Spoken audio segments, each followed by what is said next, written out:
What's up, busybodies? Bringing you guys another BT8 game with myself playing MagnaGarurumon on the right versus Imperialdramon.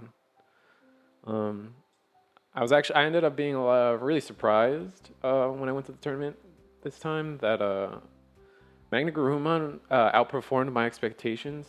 I thought it was gonna get just kind of decimated by Yellow Hybrid, Imperial, but I think it's a combination of Blue Hybrid can be just as fast as Imperial and can control the board almost just as well as a Yellow Hybrid. Just doesn't have the healing.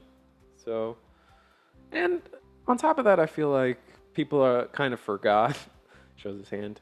Kind of forgot what Blue Hybrid can do. So they put themselves in an opportune situation for me to just punish them on any kind of mistake.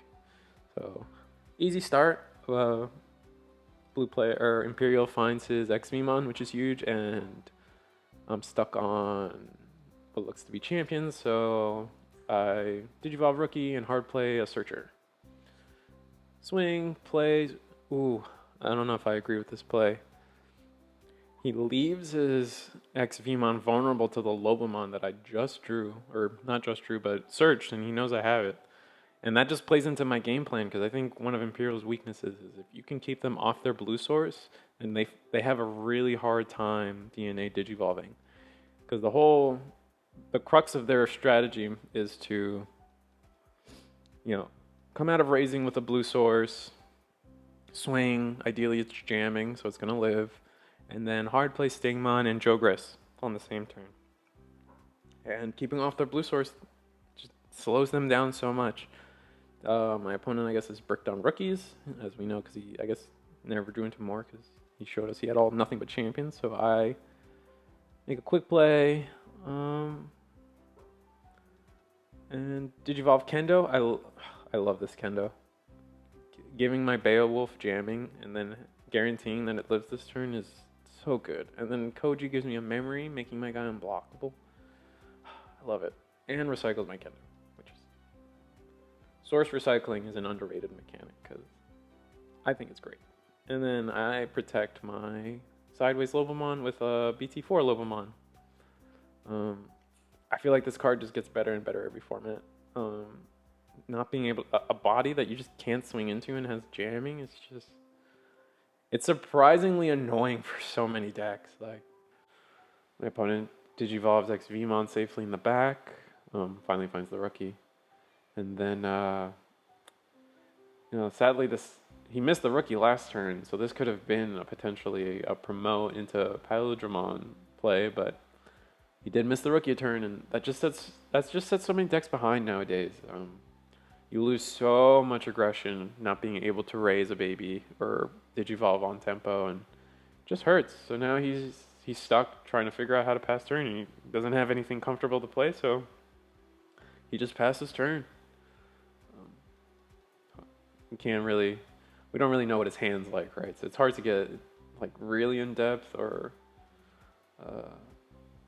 really say much or judge too much because you don't know what his hand's like. I mean, he showed us a bunch of champions early, but we don't know what he drew into. But so it's hard to judge. But there's a million things he could have done instead if he had it, but we never know. And I quickly just no pressure, no fear. I have two checks to do and three swings to do. So easy cleanup.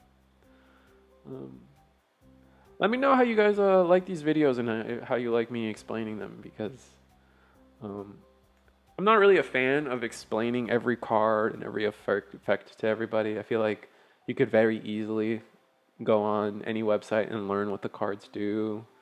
Just play at your locals. What I'm really trying to do is trying to like explain the mindset behind things, or if I think there's a misplay, why I think it's a misplay and why I think it could have been better, and just kind of learning like the thought process behind it all. Because at the end of the day, there's always a more optimal play, and trying to figure it out together is always the fun thing. That's what makes these card games fun for me, is trying to figure out how to play optimally. I find my opponent makes me go first, and I find my perfect start. I feel like this deck has got the perfect start is inheritable, Strawby into two cost champion hybrid. It just opens up a lot for you, especially since you could Digivolve for one, Kendo, jamming, gain that memory back. Here he's giving, I guess he's stuck on champions and finds 2 Stingmons to the bottom. That sucks. But he plays into my Upa here, which is pretty bad. Because now, yeah, exactly what I said. Digivolve for one, Kendo has jamming. So this swing is more or less free. I get a draw, I get the memory back, and then I can Digivolve into a level 5. But hopefully I don't pass too much memory, because he can Paladramon if I pass too much, because that is the worm on it back. And I Davis, so that sucks. Pick up a Lobo. I guess I'm looking for 5s and not finding them. Davis didn't find me one, so I just put a hybrid down. Or I take the Lobomon. Here he's probably going to Digivolve for 2, swing, I imagine. I mean, it's a free swing. There's no reason not to. Unless he's afraid of Hammer Sparkle. That's what lost him the game last time. And then because it's the Wormmon, if he has the Stingmon, he can Dino Bee? I guess he's Dino Being. I'm already ready for it. Oh, no, Paladramon. He got the order wrong on the sources. It does matter, but I mean, I am playing Kumamons, but that's the only source strip I'm playing. I guess I'm playing Sworjo too in this deck, but it is what it is. The format's new, the cards are new. We're gonna make little mistakes, and I don't think it's not gonna matter too much. And for me, Digivolve into champion, hard play Boko. I think I'm comfortable with this play because the only thing he could do to get rid of the Boko is probably something really expensive like Fighter Mode or Gig Death, and wasting those cards on a Boko probably ends up in my favor anyway. So here he just straight up plays the best green tamer in the game, finds 2 cards. I guess he's afraid of Hammer Spark still and doesn't swing, but I don't agree with that because in my opinion, looking at the board state, is he's behind. And to get it, like when you're behind, you need to take risks to get back ahead. And again, I'm playing MagnaGaruru, and I think people forgot that MagnaGaruru can bounce level 5s if I have it, and leaving his level 5 open like that without getting value out of it, or the most value he could out of it, is gonna potentially get him punished. So I Kendo again, the same combo, Digivolve for 1, gain the 1 memory. And then I go Lobo for free, air quotes, Beowulf for 1, and then if I have the Magna, just don't even swing, just Magna for 4 rather, bounce the level 5, bounce his level 5, and then restand my Kendo, making it safer, more or less, and that's it. Clean up his board easily, and all he's left is with a jamming Digimon, and this is what I'm talking about, like, lost my train of thought. I didn't swing with the Bayo. I could have, but that's a risk. If that had been Hammer Spark, that makes this next turn way harder for me. And I'm ahead. I play safe, control the board, and take the slow game. I have 4 security checks. I can take some damage. I can be set back a little bit. That's fine. Just play safe and continue my lead, or press my lead rather. He swings with XVmon, and it wasn't a Hammer Spark. So he, in a world where he did do this 2 swings, maybe he draws the Imperial Fighter Mode and knocks out my Boko and makes things less awkward for him now.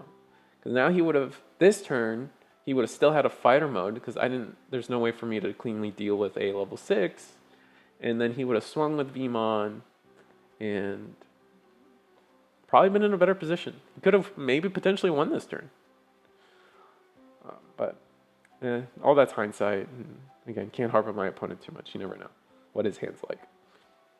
I'm trying to figure out the cleanest way to not lose this turn and still go for game. I decide that Magna, restand, swing is the cleanest.